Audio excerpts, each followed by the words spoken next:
This is the quickest way to draw hands for use in comics or character design. This is the way that I do it. It's not necessarily the correct way, but it works well for me, so hopefully it helps you out. I used to draw hands like this. Pretty simple. It's just a block with 3 lines in the middle and then a thumb sticking out. I call it the resting hand because it looks like it's resting on a table or something.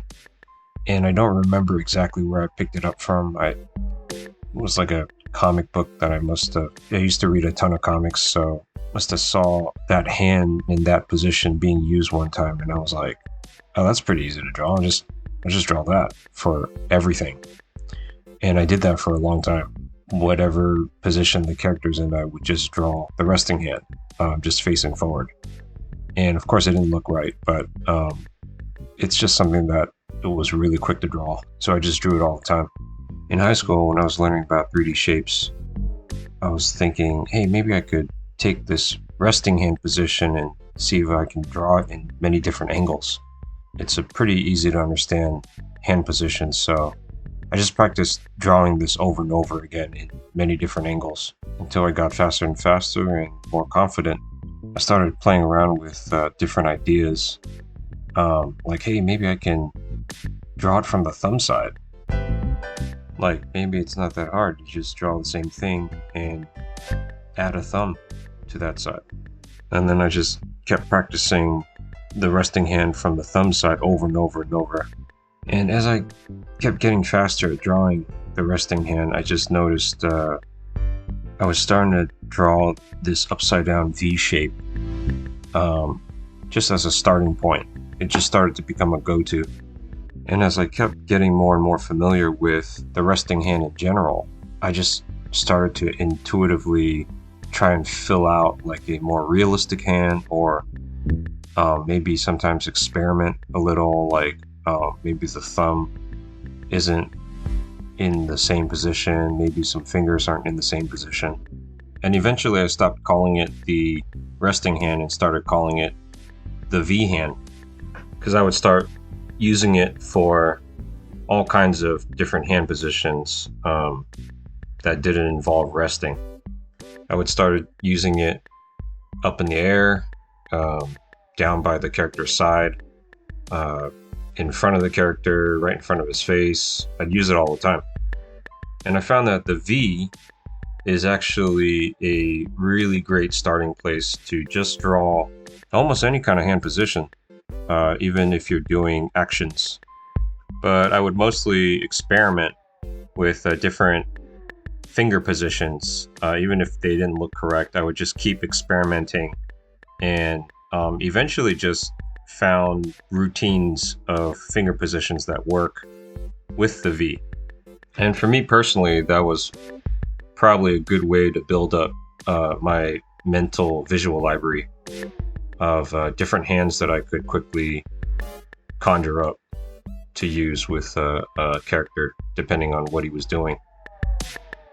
And actually, a lot of my friends didn't start with something like the resting hand. I remember when we were growing up, trying to draw comics or mimic comics, a lot of my friends would start out with the fist, because in their opinion, it's easier to draw.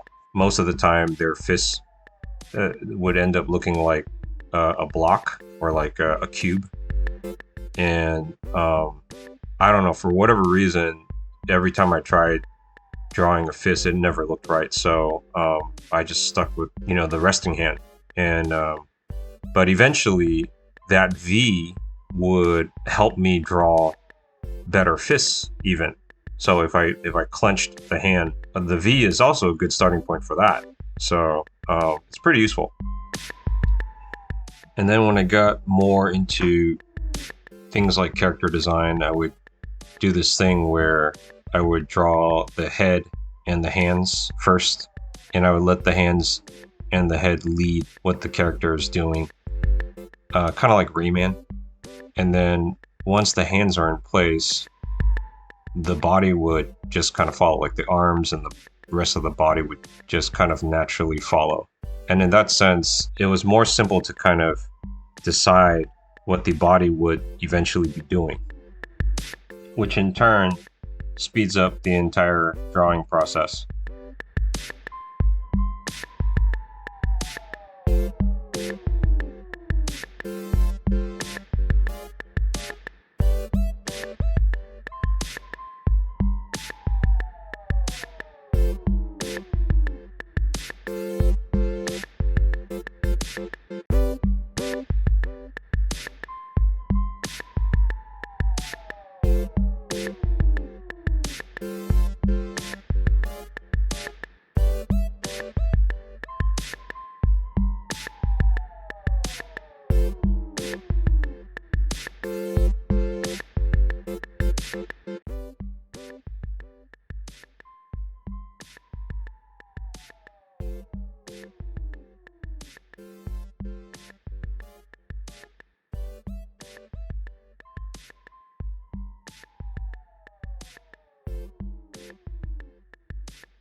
So yeah, this is a pretty good way to get started building confidence to drawing hands or a decent pair of hands faster. And also it might encourage you to experiment more and maybe not use the V. Like later when you get more familiar with the hand in general, you don't need to use the V anymore. You can just draw a hand. But the focus, your goal is to build up that library of usable hands and then train your muscle memory to draw them faster. So this method helped me a lot, and hopefully it can help you too.